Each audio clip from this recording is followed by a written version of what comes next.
This week in the Chamber, a thematic take on the new history section, online co-op games, talking about building a mystery and playing that mystery in a tabletop setting, and talking about a darker take on fantasy schools. This week in Phantom Roulette. Alright. Hey everyone, how's it going? My name's Joe. And I'm Cody. How you doing this week, Cody? I'm doing pretty good. How are you? I'm doing well. What nerdy stuff have you been up to this week? Nerdy? I have just been face deep in Monster Hunter for the most of my free time.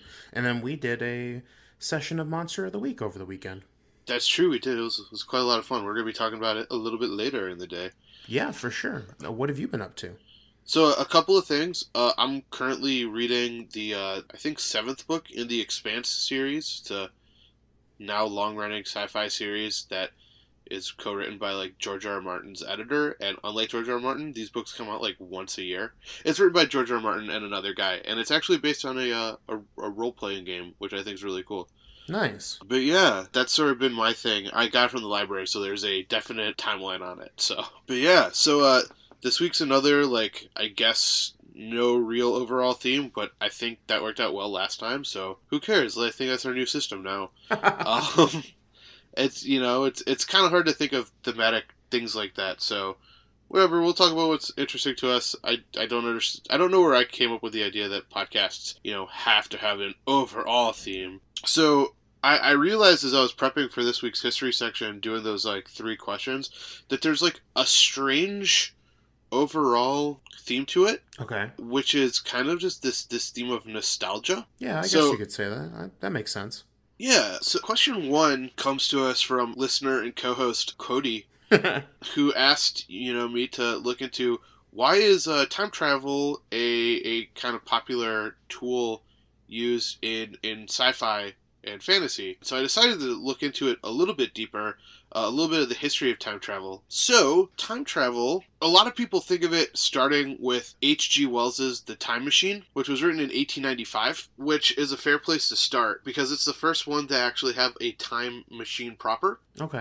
But we have examples of time travel in other examples. So, we have people skipping time in, like, Hindu mythology and some Buddhist texts. We talk about the relative nature of time, and so if you gain enlightenment, you can travel through time. And then, of course, we have stories like Rip Van Winkle and When the Sleeper Awakes, also by H.G. Wells, which is time travel through, like, long periods of sleeping. Okay. But in both cases, or rather, in most cases in time travel, it's kind of a useful tool for observing and critiquing the present through the lens of the past. Ah, okay.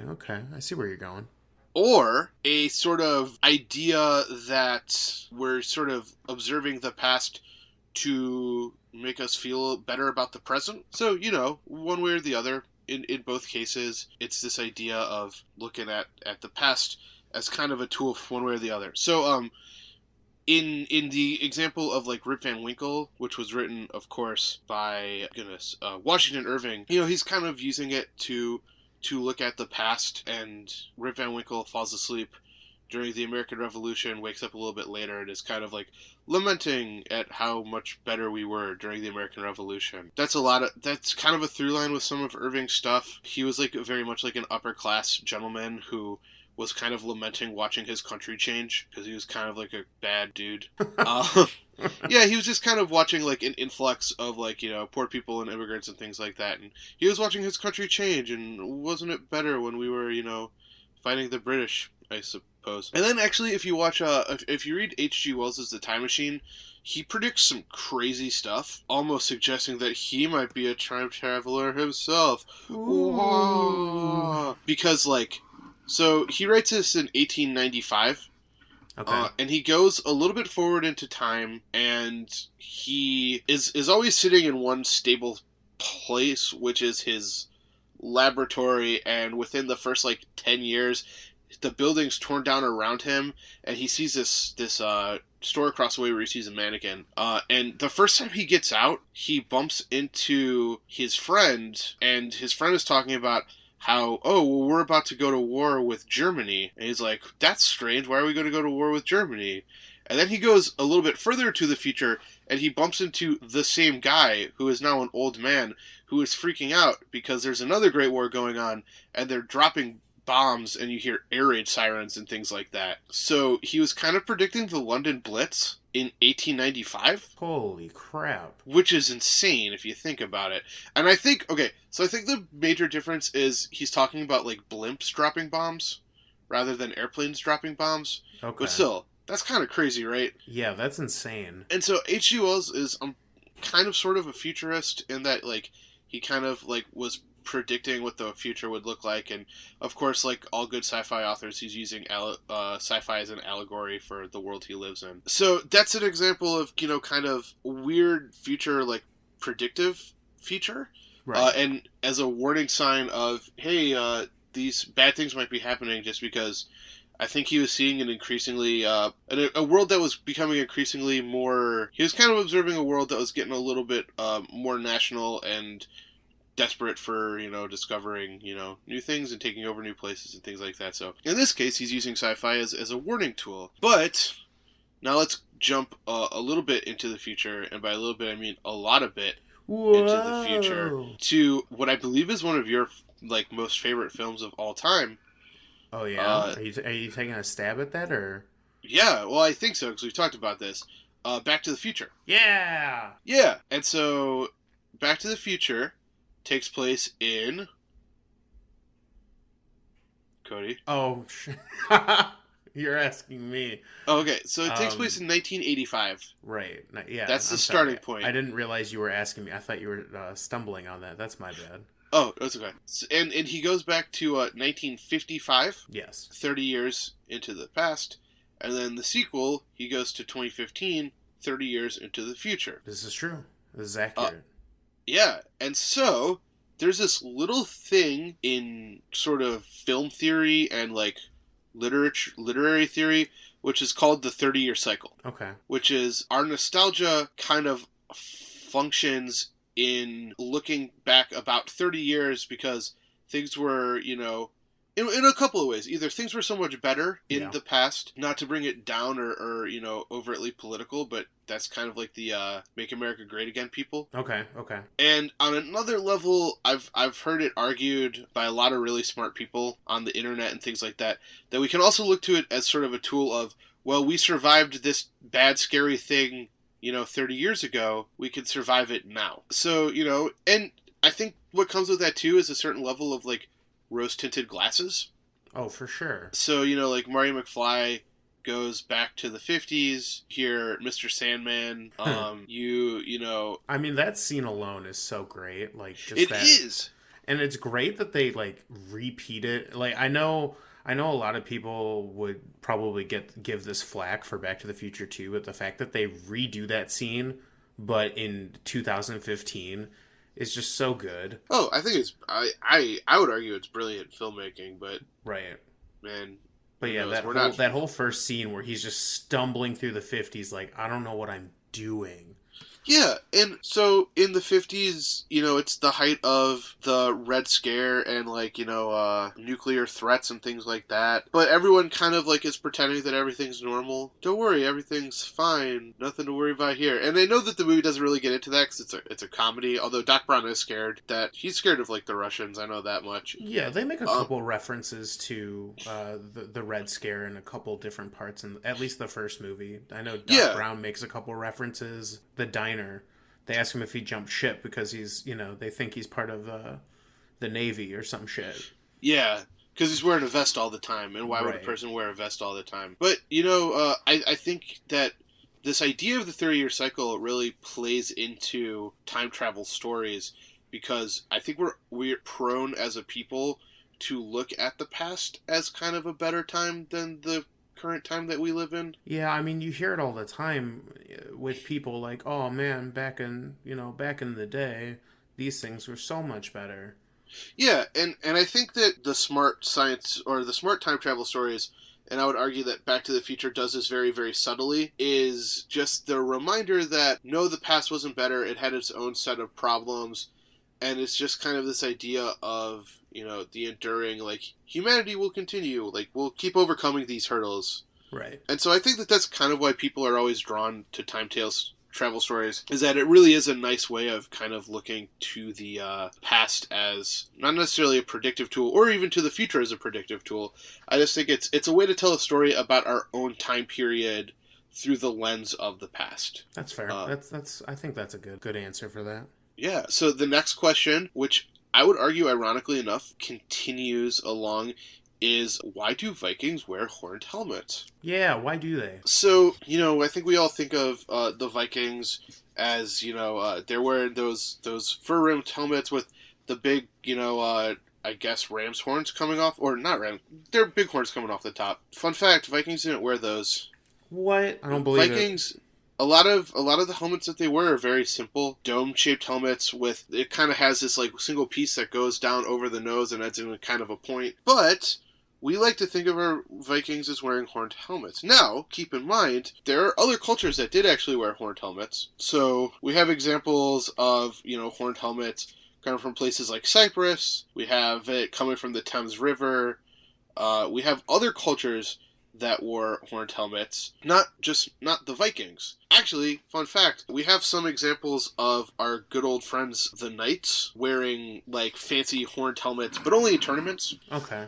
So this idea that, the Knights would wear crazy things on their heads, like, in Game of Thrones and stuff, not actually that far off, which I think is kind of neat. But where this came from is from the 19th century sort of Romanticist Viking revival. So, once again, we're looking towards the past, and while Vikings kind of were from all over the place, there's some evidence that Vikings, were, had some basis in Germany, and there are people who were kind of looking to them as, a time of when Germany was great, things like that. And there was a guy in 1867 named Karl Emil Doppler, apologies for if I pronounce it horribly, who created horned helmets for the first Beirut festival, where they were producing an opera by this guy who you might have heard of named Wagner. Heard of Wagner?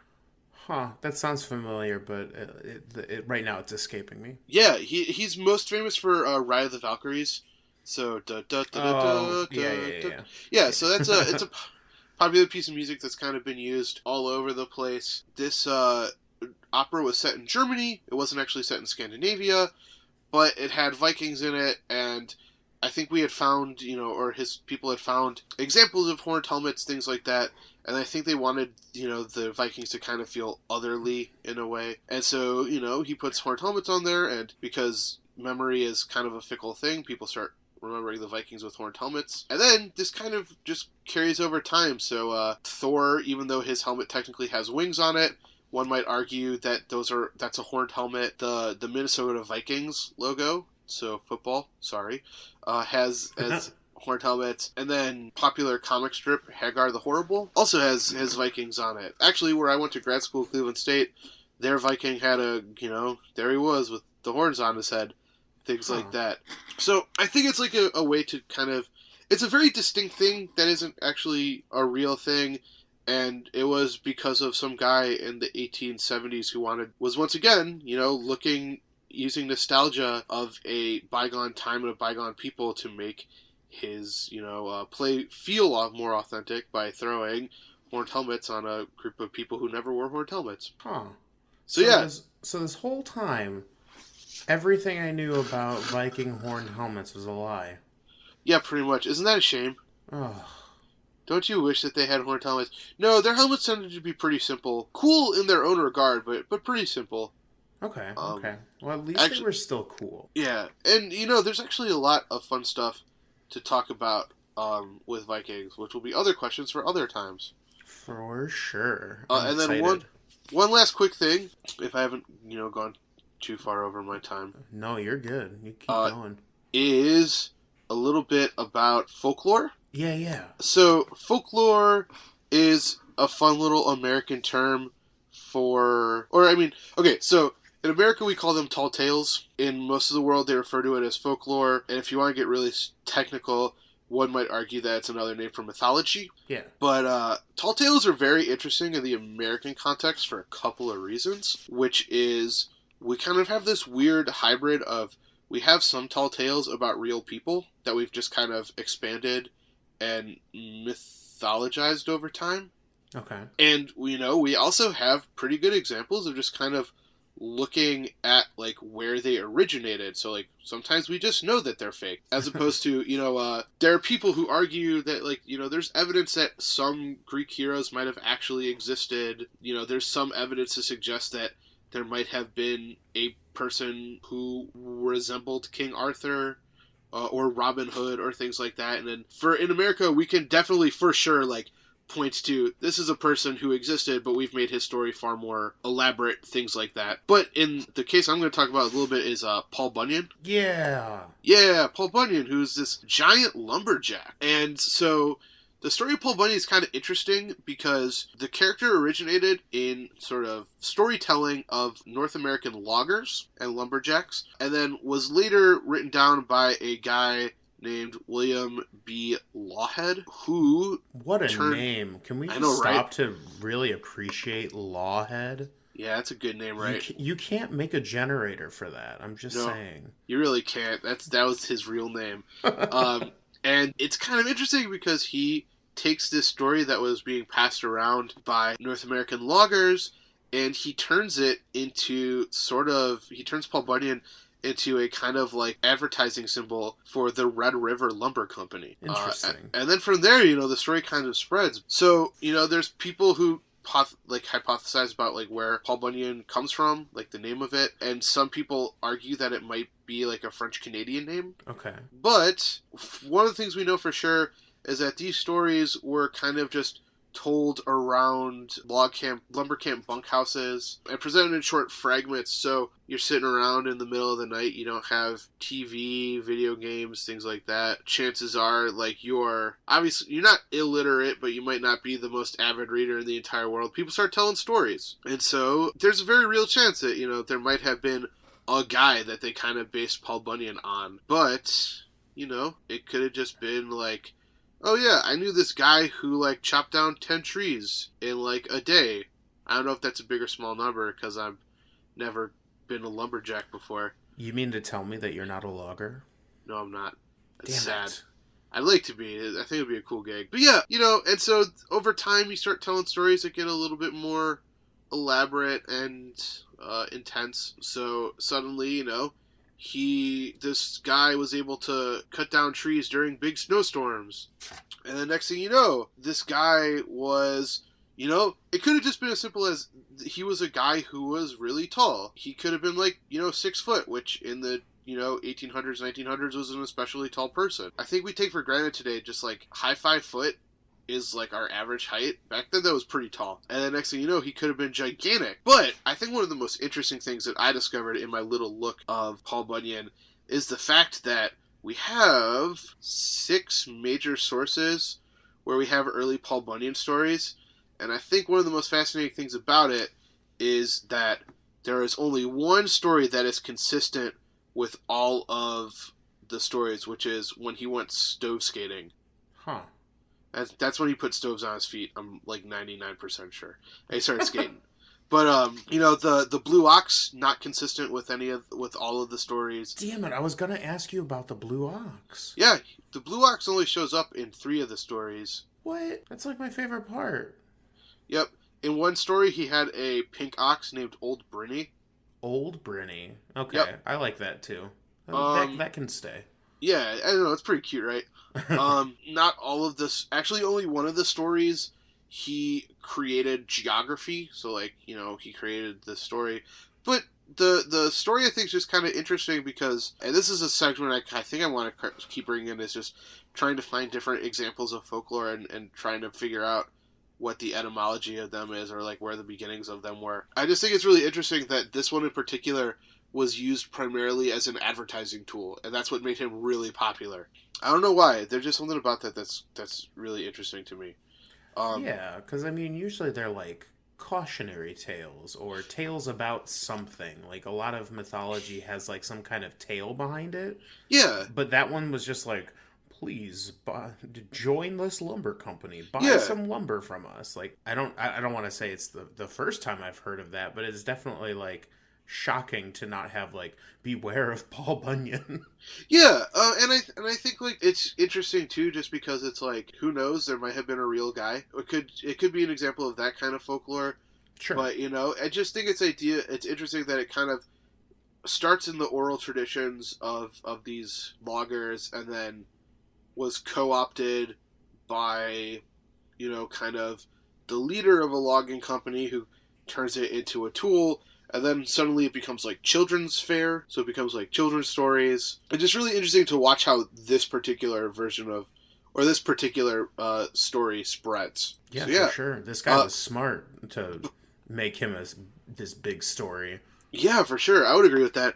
And going to the nostalgia thing, there are like a large number of Paul Bunyan statues across the country, ranging from Minnesota. There are a couple in Canada. There's one out in Washington. Almost all of them have the blue ox. And I think it's interesting, too, just how, like, there's 6 or 7 different sources where we find Paul Bunyan stories. And the one that includes all of the factors, so the fact that he was a giant, the fact that he had a blue ox, the fact that he created geography, the fact that he did stove skating, like, that one became the most popular because it kind of combined all of the elements of all of the different Paul Bunyan stories. So, go figure, right? Nice. But I think American folklore is interesting just because, it like allows us to, it's something that we can very easily kind of trace the source to, whereas a lot of European and older like folklore and mythology, it's just kind of hard to figure out what the actual starting was. Like, fun fact, did you know that people thought Troy was a myth for a really long time? Huh, I did not know that. Yeah, they didn't, like, we now have archaeological evidence that Troy existed, but for a while people just thought it was a story, so. Huh. Yeah. That's cool. Alright, so yeah, that's sort of my 3 questions, kind of all pinned by nostalgia, which is not something I expected to happen, but the more I was reading about it, I was like, that's actually an interesting common theme, so go figure. Alright, well, let's move on to some video games. Alright. So, literally, today was the end of the closed beta for Sea of Thieves, unless I missed a message that they're extending it again. Oh, so, Sea of Thieves, this was announced in 2015, so this game's kind of been in development for a while now. Developed by Rare, so for those of you who are familiar with Rare, they did Perfect Dark for the N64. They did a lot of great games for the N64, but then I think it was kind of Xbox 360 era, or just the Xbox in general, Rare jumped ship with Nintendo to make games for Xbox like and the Microsoft. Oh, my god. Like the Donkey Kong guys? Yeah, the guys that did Donkey Kong 64. No way! Yeah, they jumped and made... They've made a couple different games. They did a remaster of Banjo-Kazooie on the Xbox, stuff like that. Huh. Nothing, at least as far as memory serves, nothing really, like, unique and of its own, Okay. Like, most of it was, like, collections, and they tried to redo Perfect Dark, and I'd heard that didn't do super well. So we have this developer that made some pretty sick games in the past, and granted, I didn't get into the beta. I watched a lot of streams. I was really interested in this game from 2015 strictly because of just the fact that you can be a fucking pirate. Like, yep. I've never wanted to be a pirate before, so. Yeah. Oh, well.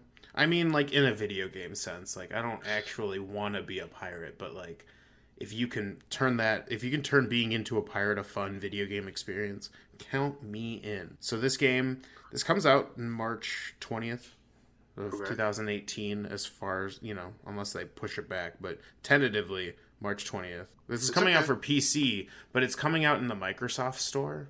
Okay. Is definitely not coming out on Steam. There was like a big kerfluffle about Steam did not like the terms that they were giving them, so that it's not coming out on Steam, but it'll be on like the Xbox Marketplace PC thing, whatever you want to call that. Okay. Can I ask you a quick question? Yeah. Is this like the first time that like Microsoft hasn't been playing fair with Steam, or was this kind of like an expected thing? I wouldn't necessarily say this is expected from Microsoft. I'm sure Microsoft has a lot of games that are just specifically in their store, but I think this is the first time I've heard that there was like a actual like media statement that there was issues between the kind of the dealings with this particular game. So yeah, Xbox One, it's on the PC but not on Steam. And yeah, Okay. this weekend was, I say weekend, but it was kind of like a week, but Yeah. it was a beta, a closed beta for this game, and I watched a lot of it. Okay.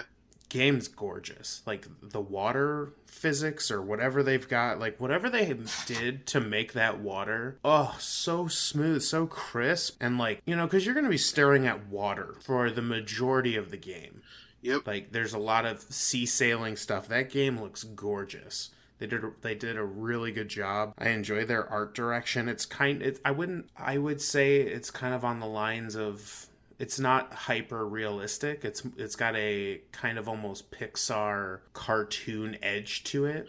Okay. More like I've seen some like videos of it, and it's like, I know like especially their more like rotund characters are like still on these like kind of very skinny legs, and it's like if that was real they probably would have like fallen over because they're kind of top heavy. Right, yeah. So it's got a very you know, cartoon feel to it, and I love it. I think visually this game's good.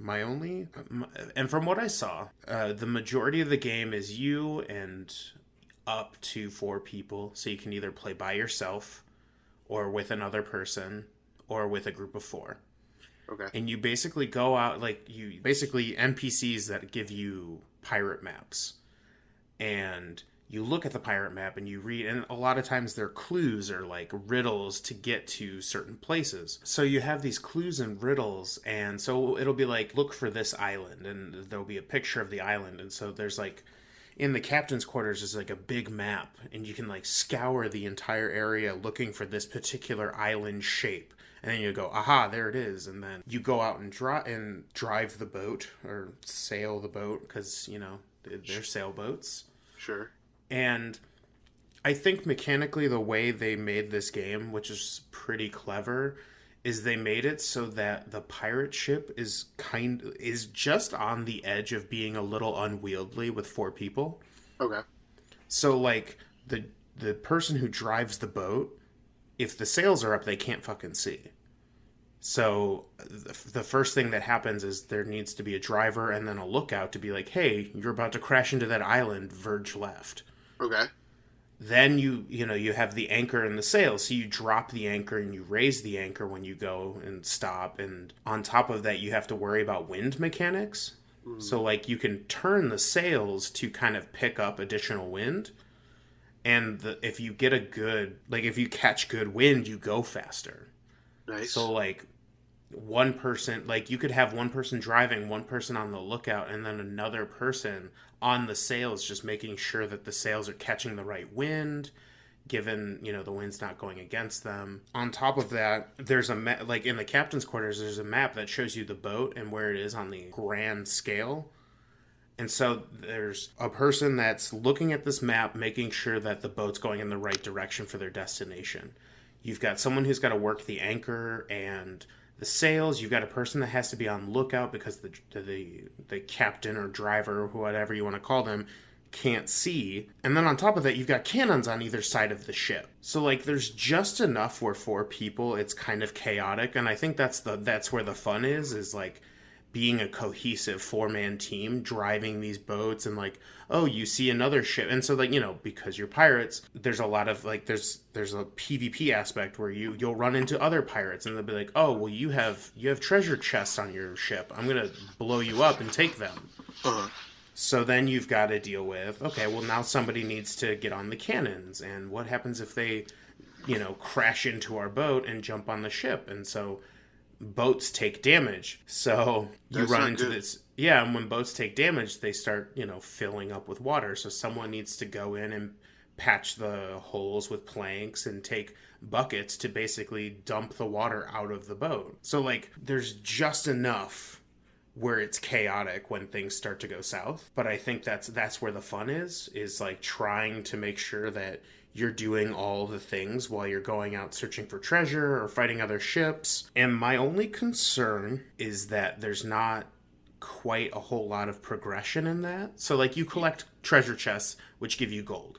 You spend the gold on cosmetics and kind of, prettier versions of what you have. So you get like a set of tools, so like you get a shovel and a bucket and a telescope, and there's like some flavor stuff where you get like a mug that you can put beer in and get drunk, and then you get like instruments and stuff. And there just doesn't seem to be a whole lot of things to buy. Okay. And there's not a whole, and like I don't, as far as watching people play, there isn't really much of a progression except for buying an additional gun. So you get your flintlock pistol, or I think it's a flintlock, but it's a pistol. You get basically a sniper rifle. Your pirate sniper rifle with like a scope and all that. Sure. Yeah. Yeah, that's a thing. And then you get a blunderbuss. Okay. So basically, kind of a rifle shotgun situation. Can I be so bold as to say that it sounds like this might be the same issue that people had with No Man's Sky? Oh, God. Don't tell me that. I'm really excited about this game. No. It sounds like, I was about to ask, like, is there, like, an overall mission objective? Are you trying to become the king of the pirates? Like, that's the thing. So this is like a multiplayer experience is what they're calling it. So I don't know. And the beta, quote unquote beta, and I'll get into my rant about how I don't like the term beta anymore. I'm not sure. I don't know what the objective is. I think it's supposed to kind of, how like Call of Duty, you and 6 people versus another group of 6 people just shoot each other down, and then at the end of the day, whoever has the most points wins, and that's kind of the objective. Yeah, for sure. I feel like that's where this is going with with the stuff that we saw in the beta. Okay. Now, I've heard from other sources online and stuff, because I wanted to dig in. I was like, if this is the whole game, I don't know if this will sustain me for long periods of time. Like this, it'll be fun to like get a group of 4 and dick around on a pirate ship, but how long is that going to last before like we get so good that we buy everything and then that's it? However, I've heard that what we've seen in the closed beta is not the full game, which makes me, and this is where I'm going to rant about shit, because I get really angry at how we use terminology in the video game industry. So the concept of a beta, at least what beta used to mean, is if I told you, hey, Joe. Yes, Cody. I'm going to get you into the Sea of Thieves beta. Oh, cool. Back in the day, your head would be, okay, this game is feature complete, which means I should be experiencing the core mechanics of the game, the gameplay loops. Maybe not the story, maybe I hide that so that you have something to do when you get into the game. But more or less, you're getting the full game, like the things that you're going to be doing. That's a beta. And the whole point of that, or the whole point it used to be, is that betas were meant to find bugs. So like, you're driving your ship and you accidentally hit a rock and your ship just like glitches into the rock and you're dead. Like, that's stuff you report in the beta. Now in alpha, it's a term that doesn't get used very often, and if it does, it's for like indie developed games and things like that. An alpha is a game that is not feature complete, which means you are just playing out certain mechanics. Maybe you're not even playing the full gameplay loop, but in the end, it's a unfinished product. Yeah. Like, you will get more of this later. Okay. So to me, based on what I just told you about the closed beta, don't you feel like that's a little more of like an alpha? Or at least, the very least, like if you're going to hide certain mechanics from the people, like shouldn't it be more... I feel like they need to come up with a better term for it. Right, because I mean, this is, at this point with 2 months left, yeah, exactly 2 months, there really isn't a whole lot of development time to improve upon bug fixes, sure, or maybe they clean up some of the graphical issues and stuff like that. Mostly just issues with the game running properly. 2 months doesn't give you a whole lot of time to make new art or make new assets or make new concepts that you have to code into the game and make sure it works with the rest of the game. Like, at this point, it's kind of done. Yeah, unless it's something just as simple as, like, introducing a quest system. Yeah, I mean, and so when people say, oh, well, that's not the whole game, it's like, why didn't the developers give people the whole game? Why would, like, I mean, part of me's like, because now I'm nervous, you know? Like, part of me doesn't want to dip down on this game because if that's all I'm getting as the experience, like, sure, that'll be fun for the first 5-10 hours, but if I lose my team, like, you know, the people I had to play with, and then I have to relearn, like, a good situation for everybody else, like, I don't know, that's, to me, that feels like it slogs the game down, and you don't get to enjoy the cool parts of the game, which is kind of like this teamwork situation that's going on. Yeah. Overall, I think it's a sweet concept, and if it's true about what they say, and that there's going to be a ton, like more in there, so that it's a little meatier, Mm-hmm. then I'll be the first to, I'll be first in line, or I'll go pre-order it on Amazon. But right now, I'm a little concerned. Yeah, no, I mean, it's just that as you were explaining it to me, it sounded like there were similar potential pitfalls to that No Man's Sky game you were telling me about. Right, and yeah, that's actually I was going to make that. I mean, I don't think it's nearly as bad because, as far as I can tell, from the kind of the PR and the stuff that's going on, Uh-huh. they haven't necessarily, as far as I know, they haven't gone and outright lied about anything yet, like overpromised. Yeah, They've actually been, and I wouldn't say radio silent, because they do like technical updates and things like that. Like, they've been pretty open about, on their like YouTube page, about like developer updates and things like that. It's just like right now, like, I don't know if this is a $60 experience. sure. I mean, to kind of waylay the No Man's Sky thing, it sounds to me like it's A, already more fun, and B, just the fact that you're actually bumping into other real human beings Oh, for sure, yeah. makes it sound more fun too. Yeah. So, I guess in that sense, it's not like No Man's Sky. I was just thinking of it in terms of it just being like kind of repetitive. Yeah, for sure. Yeah. By no means are at least as far as I'm aware, I'm not comparing it to No Man's Sky, Yeah. but there are definitely the same issues that people were afraid of with Worried No about. Man's Sky are starting to appear in this game. So, Sure. but overall, it looks like so much fun. Yeah. Like, I just want to go around, get drunk on the ship, and like go find treasure, and like there's skeletons on the island, and supposedly there's like a lot of like cool stuff that's supposed to happen. Like, I'm really excited about this game, but I'm also a little skeptical because the closed beta didn't have as much as I was expecting, especially for a multiplayer game. Sure. To move on, because I could talk more about this. For those of you who are so interested in my Monster Hunter experiences, my recap and granted, I've only been able to play a little bit, so about, I want to say 10, 15 hours. Mm-hmm. Game looks gorgeous. I think it's way more accessible. They did a lot of cool quality of life changes to get people who aren't familiar with the Monster Hunter brand a good foot in the door. Okay. My only complaint thus far is that so there's kind of this main quest that you're doing. So they actually kind of put like this really, I don't want to say in depth, but they put a really interesting story about how you come to this new island, and there's this like super monster that's out there, and you want to learn more about it, but your shack, or your like little, your little area that everyone's hanging out with, like, they don't have the resources to go out and like expand and like set up to capture or at least study this creature. So that's your job. Your job is to go out and deal with monsters and collect resources to basically help this guild, I guess, grow. Okay. My only complaint so far has been the fact that, so I've been trying to play with my fiance, and you can't play any of the single player missions with anybody unless they've completed it themselves. Oh, that's weird. Yeah, so I mean, you can have people drop in, like they have what's called an SOS Flare, which basically, like, during these single player missions, once you've gotten to the actual monster of that single player mission, you can shoot that flare and people will drop in, like hey, I'll help you kill this creature because I also need to kill it.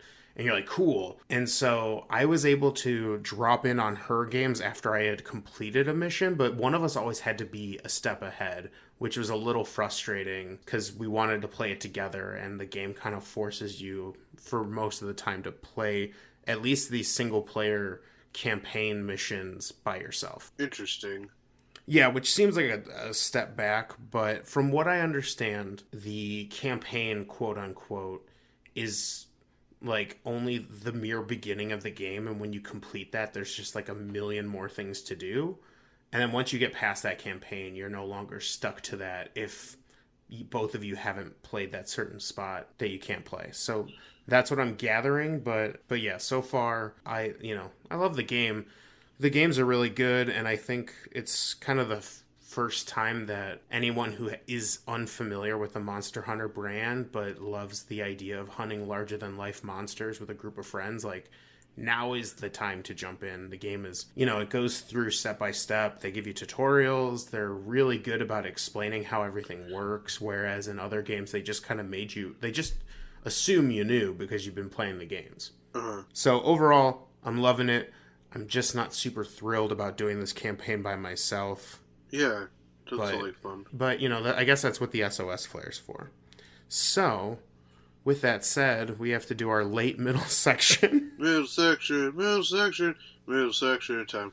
Boop, boop. Okay, we're going to do this real quick because we're kind of over time. But follow us if you want to follow us on Twitter... Media. Yeah, for sure. Twitter, fandomr_podcast. That's our Twitter handle. If you want to send us questions for the history, or you want to ask me my opinion about things so that I can tell them on the show about video games, role-playing games, etc., you can go to fanroulettepodcast@gmail.com. Mm-hmm. And if you're looking for an easy way to get through all this stuff, because we are on SoundCloud and we are on iTunes, but if you're looking for an easier spot to send a link to somebody, you can send them to www.fandomroulette.com. Yep. That's our main website. All of our episodes are uploaded on there. So, cool. We're doing a Facebook and YouTube stuff. We're working those specifics out. Those are on the way. Cool. Middle section is over. Okay. Okay, so I think we're jumping into another episode within an episode. Oh man. Monster boy, baby, monster boy. Oh, it's so good. Yeah, it was. So we're doing our RPG section, and this is an episode within an episode. This is our gross monster of the week.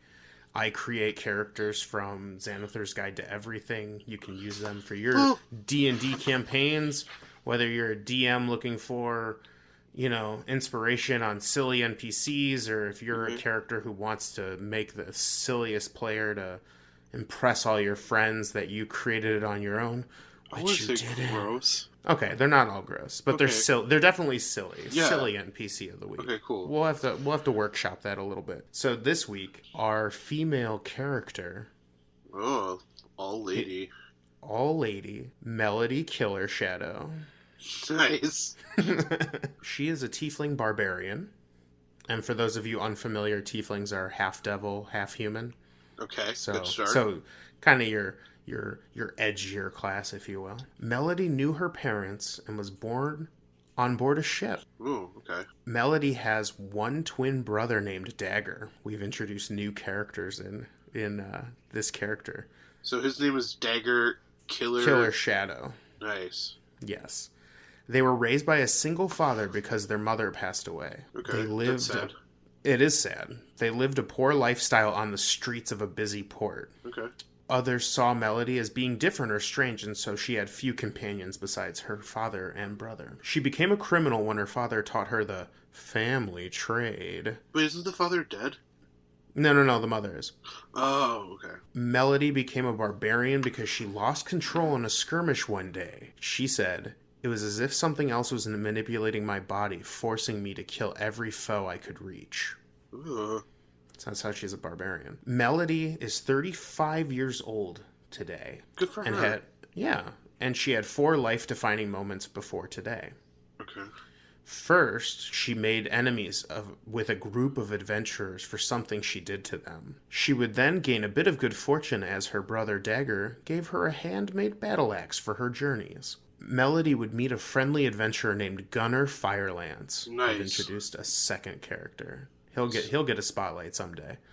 Finally, the friendship between her and Gunnar would end bitterly as Gunner Firelance did something unforgivable to Melody. Oh no. And that is Melody Killer Shadow. She sounds pretty edgelord.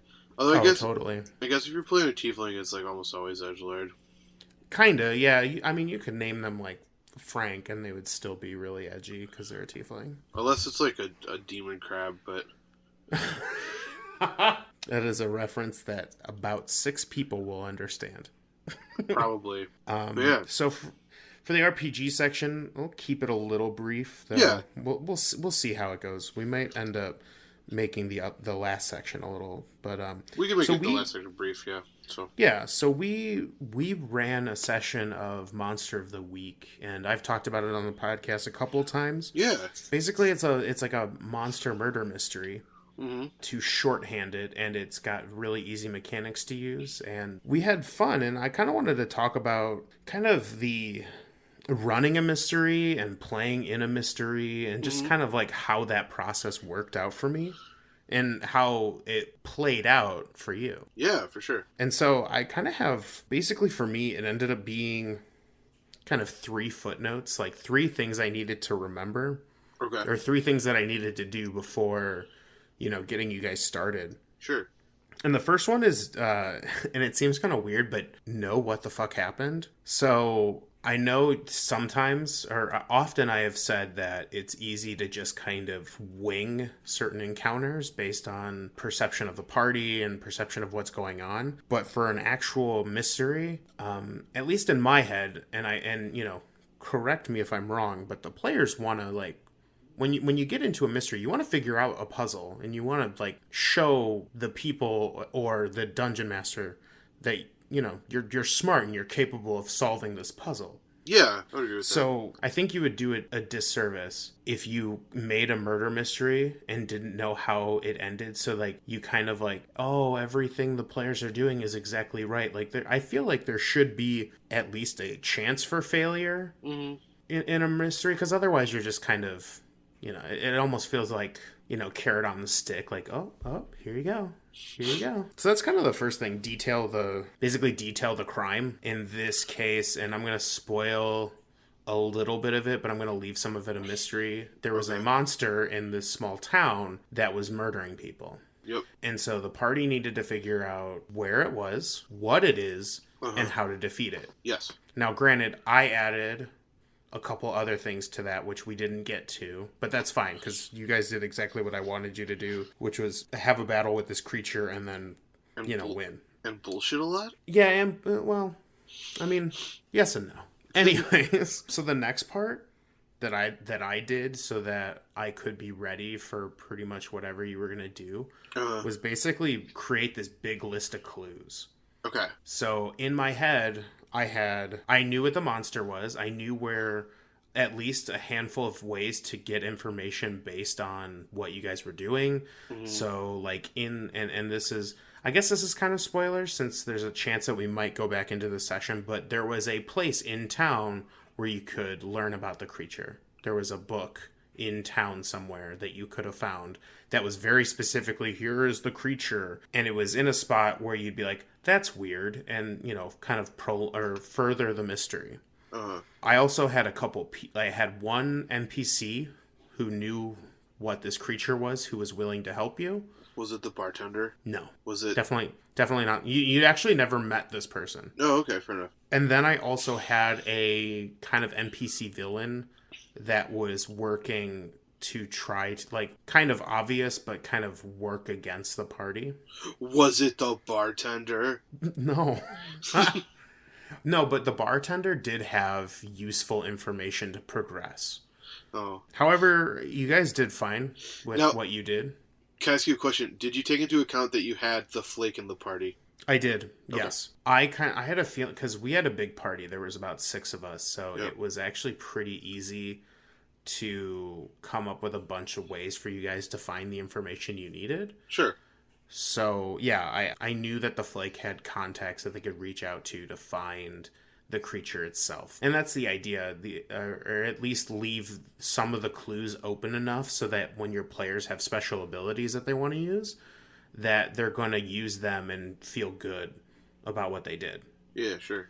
So, like, if I had, because our party's Flake, which is kind of like the conspiracy theorist, your Fox Mulder, they have, like, connections and they can talk to, like, weird people who might know what this thing was. If I would have been like, haha, no, you can't do that, like, that would have just been really crappy for the player who went out of their way to pick these abilities so they could use them for this purpose. So, yeah, I created a whole list of clues, like certain NPCs, like you guys met the kind of guy who lived out in the middle of the woods. Yep. He had information to move you in the right direction. He was also a bit of a red herring. However, you guys saw through the red herring pretty quickly, mostly because he was so helpful. Yes, yeah. Where a lot of the town was like, no, he did it. So the original red herring was like, you were supposed to assume that he killed that person and it wasn't actually some creature. Okay. But you guys had a lot of cool abilities and stuff that I didn't plan for, so red herrings are supposed to, like, trip you up for a little bit. Mm-hmm. But it was fine. So yeah, I created a list of clues. I won't go too much deeper into that, but... And then the other idea was, like, kind of feeding those clues to the players. So, like, when you guys found out what the creature was, like, I had the stat block already made for that monster and what you would find based on where you had got it from. You know, I had a general vague idea of what this creature was doing and what other people were doing within the town so that it was easier for me to commit to you guys, like, gathering more information and who would give that to you or how much you'd find just by exploring the forest, because this was all in a forest outside of a town. So yeah, I think overall it went pretty successfully. I mean, it was a little chaotic with 6 people. I think the game is better suited for about 3 to 4 people. But overall, you guys found the monster. You did kill it. That's true, we did. Well, Yeah. it was kind of a mess, but I loved it. Did you have any questions for me about, like, your side of it? No, I didn't think necessarily in terms of, like, although I guess it makes sense that you had kind of, like, the end game already, you know what I mean, like, the end game figured out, quote unquote. Right. That I guess I figure it's rather than D&D, it's a little bit more like you need to have a little bit more of at least 2 linear paths. Sure. And yeah, I guess my biggest question was, like, did anything change once we chose the people that we chose? Oh, absolutely. In my head, I was thinking X-Files and Supernatural, and you were all at least college kids and up. And down. So, and, You mean high school kids and up?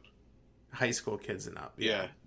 But when you guys started throwing in 17-year-olds who are monster hunters, I was like, well, shit. Because I had this whole idea planned out that you were going to talk to the people in the town, and so I made NPCs in the town, but, like, you're all a bunch of 17-year-olds.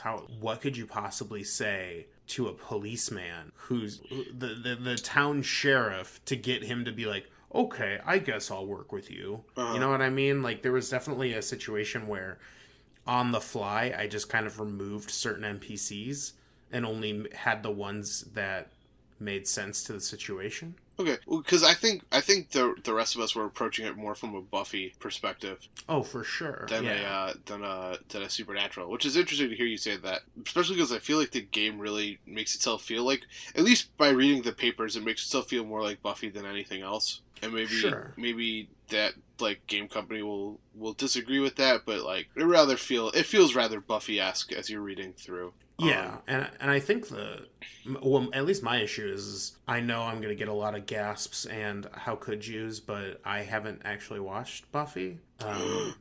Right. How could you? I know.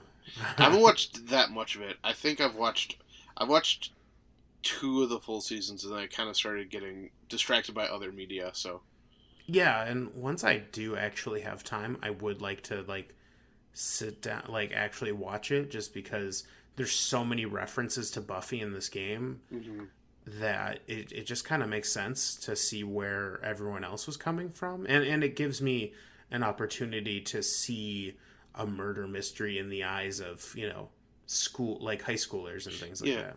And I mean, like, as you go through the list, like, I think there's only 1 or 2 off the top of my head I can think of that didn't have, like, a direct Buffy corollary, at least in terms of, like, main cast. Yeah. No, there were definitely pretty much most of them were either Buffy, Dresden Files, or like Supernatural, because Supernatural had 3. Yeah. They had the 2 main brothers and then their surrogate father figure.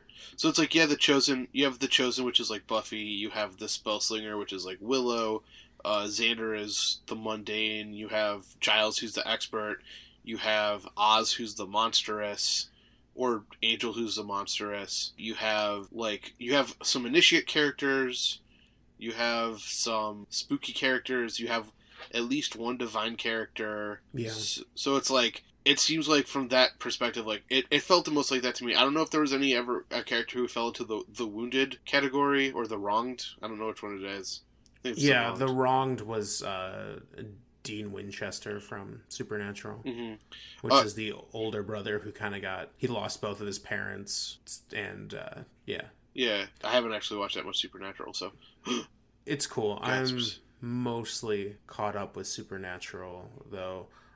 If you haven't watched Supernatural, I would really only watch it to season 5. Yeah, that's what I've heard from a lot of people.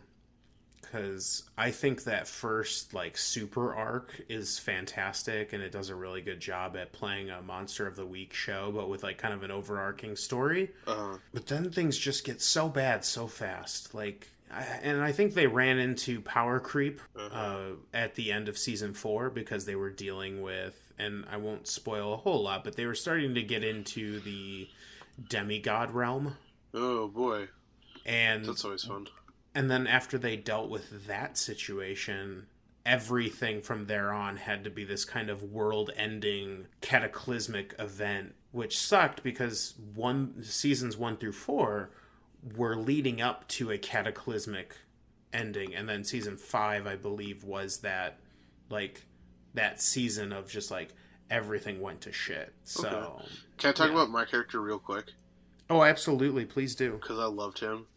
Yeah. So, my character, I chose the Monstrous, because I wasn't originally planning on it, and then it seemed like the most fun to me. I don't know. That's like a very, like, if you know me and the kinds of characters I like to play, that's like very me.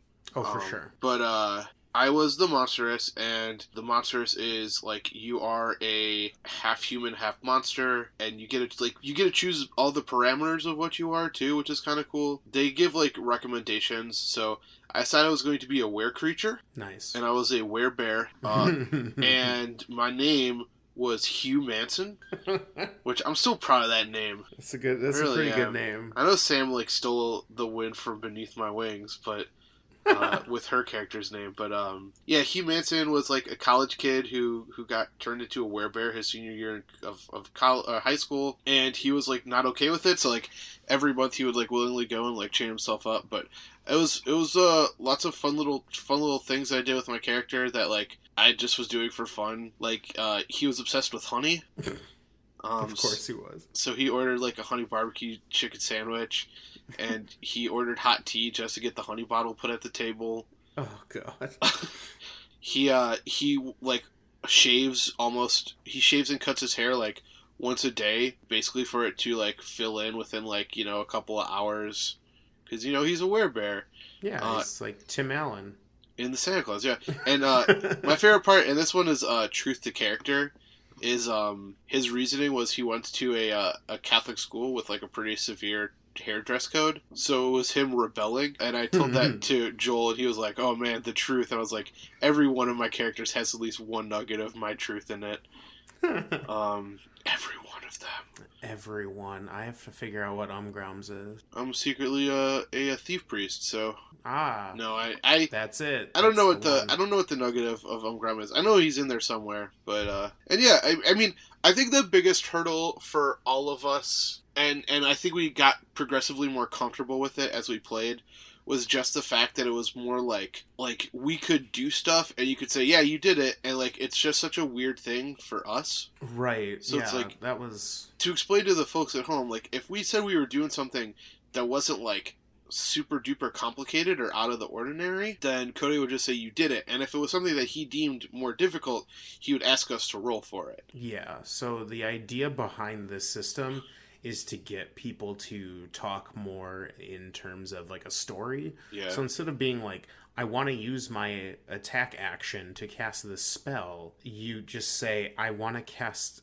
a spell to do this thing. Mm-hmm. And then I would decide, okay, you need to make a certain roll. And so I think the idea is that, and I try to do this with D&D, but there's so many mechanics that it gets to be a little difficult at times. But the idea is to think of it like a story and less like a game, because I think there are more interesting dynamics that come out of, because what happens is when you play a game, you're playing to win and not necessarily to tell an interesting story. Mm-hmm. And so a lot of times people will be safe and not, oh, well, I'm a flawless character because I don't want to be put in a spot like that. Or, they do a lot of metagaming where it's like how would your character know that you can use silver on a werewolf if you've never dealt with a werewolf before? Sure. And stuff like that. And it ends up being just kind of, at least for me, it's like, because I'm not playing to win either. Mm-hmm. I'm here to, root on my adventuring party and tell an interesting story with my players. So for me, it's like, I win when at the end of the session, everyone's like, this was a lot of fun. So. Yeah. And then one last quick thing, then we can move on to our last short section. Sure. One of the things I really dug about combat was it feels a lot more reactive than D&D. Oh, for sure. Yeah, because I just react. Well, the whole game is reactive. I just react to what you guys are doing. Like, mm-hmm. I don't have... The whole time, I did not have to make a single roll. And I guess it was, more so in terms of, you had the rule where everyone had to take an action before we could take a second action, and, that beast starts charging at your fiance's character, and so I was like, I want to step in to, help out. And so it's, as opposed to D&D, where it's, I don't know, I feel like maybe there are certain classes where you can, do that, but it's, it feels like everything is so, individualized and static. Right, yeah. I see what you're saying. Yeah, where it's it's as a cleric, I think it would be cool if, someone took a super duper big hit, if I could, jump in with a bonus action and, heal, but, I have to wait until I hear my name before I can do anything, so. Yeah, this game was definitely more freeform and, in my opinion, a little more dynamic with its kind of streamlined rule set. Yeah. Well, I'm hoping that people, take the less... I hope people learned lessons from that and apply it to our main campaign. I hope so, too. I think that would be neat. I think at this point, a lot of everyone in the group, they're a lot more comfortable playing characters now. No, that is true, definitely from the beginning. And so it's who knows? Maybe it makes them think of their main campaign characters a little bit differently. Who knows? So, and then moving on to our last section, and we're gonna make this brief. I finished season 2 of The Magicians, but Cody has not. I know. I didn't even know it was out yet. Yeah, so The Magicians is a sci-fi series. And by the way, sci-fi's been crushing it with their original series lately. Right? Holy crap. Good lord. They've hit a couple of big home runs, because I've also watched season 1 of The Expanse television show, and that was also quite good. So The Magicians is based on a trilogy of books written by a man named Lev Grossman, and basically... the sort of elevator pitch for the show, if you were to only say one sentence to get a friend to try to watch it, is what if Harry Potter was in grad school with drugs and alcohol? That is a fair assessment of a good elevator pitch. Yeah. And so basically, it follows this kid named Quentin Coldwater, who kind of suffers from the curse of, boring white male protagonist a little bit. Oh, totally. But he and his best friend from grade school, basically throughout his life, both are asked to go to this magical grad school called Breakbills. It's weird. I just finished watching it. I don't remember. Yeah, but they're invited to go to this magic school. He gets in. She does not, because she's a little bit too, I guess, inquisitive. Or a little analytical. Yeah, she's asking too many questions. Right. And she wants to know everything immediately. And so he gets in, she gets kicked out, or she doesn't get in, and then it kind of moves from there. A couple of things that it does that I like a little bit better than Harry Potter. I'm just gonna say it. I like the fact that the houses are more based on magical ability versus like vague personality traits. Yeah, well, so wasn't the idea that all the different houses were schools of magic? So like Yeah. one house was really good with illusions and spells like that, so Hmm. like making duplicates of themselves, but others were good at like evocation, which is like conjuring, like if I'm not mistaken, like fire and water and things like Yeah. that. There's like one school that's like really good at like healing and medicinal magic and Yeah. things like that. And so it's like you're with people who are good at the same types of magic you're good at, which is cool for two reasons I feel. Which is like the magic in Harry Potter, it's like anyone can do anything. Right. And then like I said, like I know a lot of people love the Four Houses concept, and I do too. I think they're fun. But like on a certain level it's kind of a weird thing if you think about it. Well, and granted to everyone out there, this is another round of shame. I never actually read all the books. Okay. I watched the movie. I just couldn't ever get past book 3. Like Okay. I bought book 4, and it was just so daunting at a young age because I had never read a book that was bigger than Harry Potter 3. So That like, thick, yeah. and so I was out. I was out for the count, and I never quite understood what benefit you had by joining a house based on weird personality traits. Yeah, and I mean, okay, so it's kind of like a dissolution of like the British like school system in general. Okay. But like she just decided to put like personality traits to it, and then it also kind of like it allows for you to create a quote unquote antagonist house. Don't at me, because there's people who are Slytherin apologists out there, but um. Yeah, that concept seems really funny to me. Oh, it is. Yeah, I don't know. I just think it's really useful to have them be in houses with people who know the same kind of magic they do. Yeah. And then the other thing that I think is really interesting is it really submits the idea that like magic is like a bad addictive thing. Yeah. Yeah, now that you're saying that out loud and I'm hearing it for the first time in sentence form, I would have to agree. They do treat magic almost like a drug. Yeah, and so I was actually talking to a friend about this recently, and she threw out that our main cast of characters are already like pretty troubled youth. Yeah. In a lot of ways, like they're most of them are like borderline alcoholics, if not full-fledged alcoholics. Most of them have like casual drug use, but like like it seems like a lot of them also have like deep-seated like personality issues, where it's like Quentin has like anxiety and depression, like you have narcissism and things like that, and then especially like his friend's story, like as soon as she doesn't get it, like becomes an obsession that she's like basically killing herself over to learn magic. Right, like she gets to the point where she like I guess spoilers for this show, but she like gets in with the wrong crowd of magic users, and things go south real fast for her. Yeah, and I've seen people also make comparisons where it's like the Breakbills kids are like upper class like drug users, so it's like cocaine versus like the hedge witches, which is like more like street drugs, like hard drugs. Sure. Things like that. Yeah. And then I guess kind of a parallel thing to going on, because like they have a lot of fun with the school thing, but you find out pretty quickly that there's a deeper thing going on, which is there's a mystery where there's this like very powerful creature that they call the Beast, who seems to be drawing his power from a Narnia-esque world. Yeah. Because there's also this book series that Quentin and his best friend are obsessed with, which is kind of like the Narnia series, where there's like a parallel universe where magic is real that you can access using different like portals, and it's fun little Narnia books, but you find out that it's spoilers actually real. Yeah, I mean you find out really like I think they start hinting at it in episode 1. Yeah, they did start hinting at it like pretty quick. It's supposed to hit you pretty hard, like, oh yeah, this stuff is real, and the main character knows everything about it, so he's got this kind of upper hand knowledge of it, even though to anybody else would be like, why are you so obsessed with these children's books? Mm-hmm. And so, like, yeah, in one level, it feels very much like that whole thing where it's like, oh, I'm still waiting for my Hogwarts letter, and it's like, if you keep believing, it might be out there, which I think is kind of neat.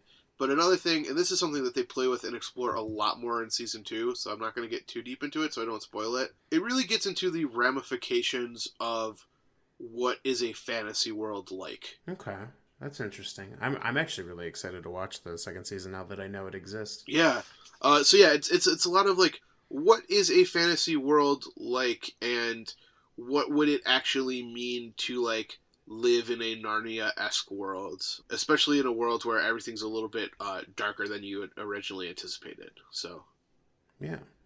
All right, but yeah, I really enjoyed Season 2. It made some decisions that I'm still kind of like piecing out, and I don't want to talk about because spoilers. Well, when I get to where you're at, I definitely want to spend another part of the podcast talking about this. Yeah, for sure. It just, yeah, there's some things that I'm still trying to like digest, and I've read things with the show creators about it and stuff, and there's conversations to be had about some decisions they make in Season 2.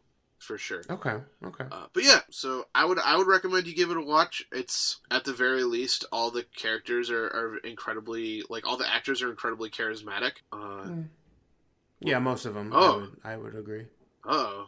I don't think the main character is very. Yeah, he's serviceable. I'm throwing a little shade, but I think it's because of the. I don't think it's because of the actor by any means. I think it's because of the character. The material. Yeah.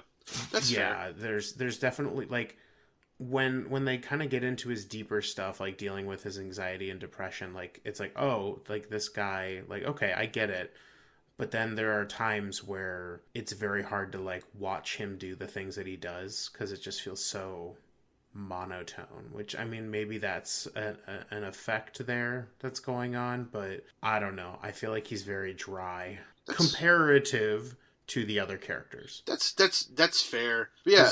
Like, if it was him by himself, there might be a little more, but you just have this, like, brilliant cast of people, and they're all very different, and they all have their very different, like, kind of negative and positive traits, and then his is just, like, my positive trait is I know a lot about this children's book, and it feels very, I don't know what the word is, like, it feels like the writer made this cool cast, and then they were like, shit, what about the main person? Uh-huh. Like, it feels like an afterthought. I feel it. But yeah, so, yeah. Shall we finish it up? For sure. All right, well, we want to thank you guys so much for listening to another episode of Phantom Roulette. Yeah, thanks. This one ran a little bit long, but I hope you guys like it. It's fun. Thank you so much. Listen to the middle section for all of our information. For sure. Ask questions, please do. We would love to, get back to you guys and talk about the things that, that you're interested in. And signing off, as always, my name is Joe. And I'm Cody. And as always, stay nerdy. Stay super nerdy.